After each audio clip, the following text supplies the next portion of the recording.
Welcome back to Unlearning to Grow. I am your host, Chemotherapy. And if this is your first time tuning in, I welcome you to the channel and remember to subscribe. Now, I want to give a big shout out to everybody who has been sharing the videos, subscribing, liking, and commenting. It's really appreciated. Let's continue to get the videos out there so we can all grow. Yes, and also to remember to follow me on Instagram and TikTok at Chemotherapy. Yes, so been reading the book Planet Earth, and this is actually written by Patrick Gaynor, otherwise known as Curly Locks, otherwise known as a member of the Twins of Twins family. Now, in this book, chapters 2, page 47, he mentions that the Buddhists believe that the key to contentment is mindfulness, the ability to live in the present or now. They believe the ego tells us that our past is our identity and that we need to always be a step into the future to protect our past or protect ourselves from it. Therefore, we are always distant from the only thing that is real, and that is the present moment. And with that being said, today's topic is staying present and how not to stay in our heads.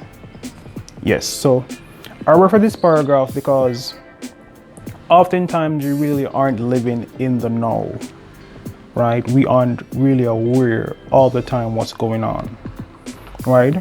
An example is picture yourself driving your vehicle, and when you're driving, the only thing you notice that you've reached your destination. Like somehow you reach and you don't know how. And as such, staying present really grounds us and makes us aware of these small details. And staying in the now is not to be confused with not considering your future.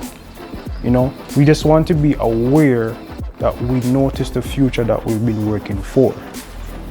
Yes, so in the paragraph, he mentioned that the Buddhists believe that mindfulness is the key to contentment. But mindfulness isn't always an easy thing to achieve because oftentimes our minds are full, right? Now, the best example I saw for this the other day was a father and a son walking, right? Now, on the scenic path, the son is enjoying life, he's taking in everything, he wants to play, he's just full of joy. And he's mindful of everything. Versus the father who, on the other hand, is thinking about things he has to do that day, things that he did then that didn't work out the way he wanted it to, bills that he has to pay, so his mind is full. And as such, the difference is one is mindful and is able to enjoy the moment, but one mind is full. So the moment is passing by and slipping away because the father is only thinking about the past, and he's also thinking about the future he wants, but he's not realizing what's happening now. And oftentimes this happens to a lot of us, So something as simple as someone reminding you to call a loved one. And when they remind you, they'll say, oh, how did I forget that? And you start to feel bad and you start to wonder, am I a bad person for not considering this? And what this does is that depending on the circumstances you're in, a negative thought can arise. And once that negative thought arises, you find that one follows the other. And it's just a continuous loop until you're stuck in your head, And Michael A. Singer, who is the author of a book called The Untethered Soul, it's really a good book. He mentioned that your thoughts don't define you. They're just outputs of what your consciousness perceives. So all the things you see and experience on a daily is what brings your thoughts you have, right? So everything you see, all the things you experience, these are what brings you your thoughts, right? And it's also understanding that not because you experience these things doesn't mean it's necessarily you. you know. So if you experience a sad emotion, especially if it's a daily, it doesn't make you a sad person, you know. You engage with the sad thoughts, and the more you engage, the more you think it's you. It's not, because an emotional reaction really doesn't last more than 90 seconds.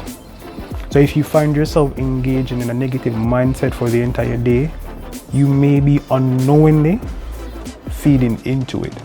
And it really happens to a lot of us, because a lot of us aren't aware of these things, you know. So some of the things that I do that helps me to stay present, or some of the things I've done that help me to stay present, is really practicing gratitude, practicing meditation, and practicing breathing techniques.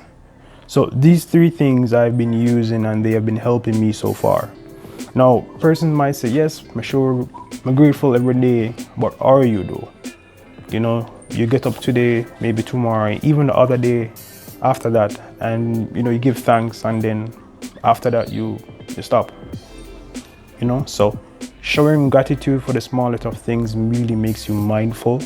It makes you aware of the things that are present and the things that you have, because a lot of times some of the things that are most valuable to us really comes to us for free, most of the times, right? So once you show gratitude, it really does ground us and help us to be aware of what's going around us. You know, for example, you probably get a cut on your hand, and that little cut is inconvenience you, and you never notice how much you were doing fine without it until you got that cut, and you start to, General, I can't believe, you know, you start wish we get better.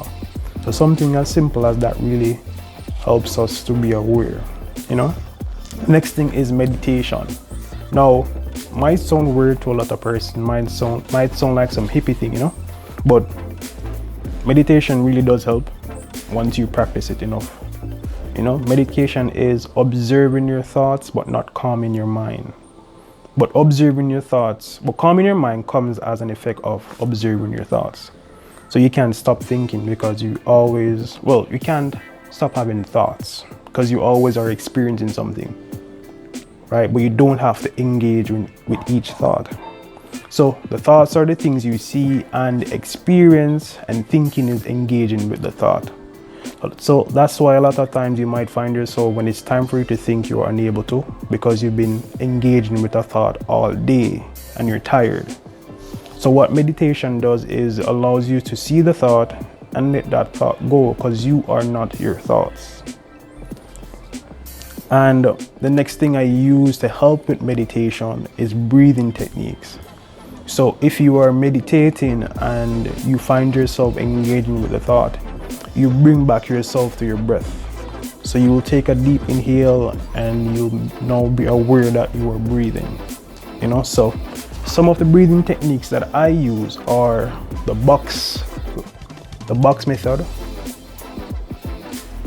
Wim, and I learned one recently, which is the 5 fingers. Now there's another one called alternative nose breathing, but I would recommend that you go with the box breathing and the Wim before you actually jump to the alternative, because it can be a bit difficult when you start. Alright, so with the box breathing, it's a 4 count thing. So once you inhale for 4, you then hold for 4, exhale for 4, and then you hold again for 4. So it's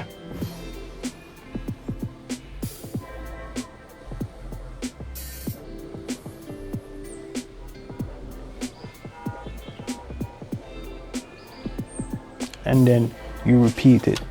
Now what the breathing technique does is it helps to calm your heart rate, and it makes you present, makes you aware.